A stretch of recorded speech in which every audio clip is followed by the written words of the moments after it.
Hi, it's Johnny from the Professional Nail School and Beauty Academy.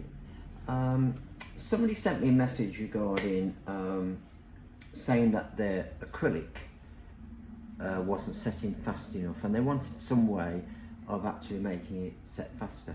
Well, acrylic is very subject to actual temperature.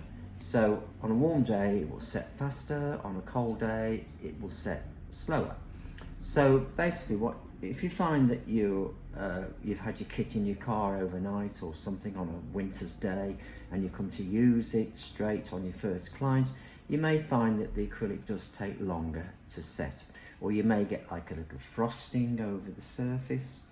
That will file off, but it's just the way it works, because the acrylic needs to bond together, and it creates its own exothermic reaction within the products between the monomer and the powder, and you'll find that that heat that's generated actually helps it set. But on a warm day, it will set faster. But of course, I mean, if it's too warm, then because it sets too quick, and you can't you can't do anything with it really, because it's just set before you've even probably touched it. But there are other options. So this is a quick dry monomer. Now this is EMA, it's not MMA as it says there, no MMA. And this is a fast setting monomer that you mix with your powder. You can also use a winter powder, and this one is also fast setting as well. And you can also buy various speed powders from various manufacturers that will set faster.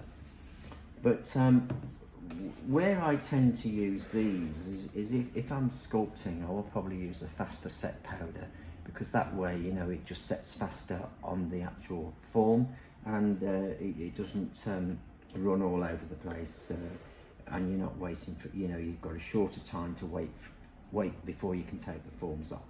So here's two products here. You've got your quick dry monomer, and you've got your winter powder. So I hope that was helpful, and this is John signing off from the Professional Nail School and Beauty Academy.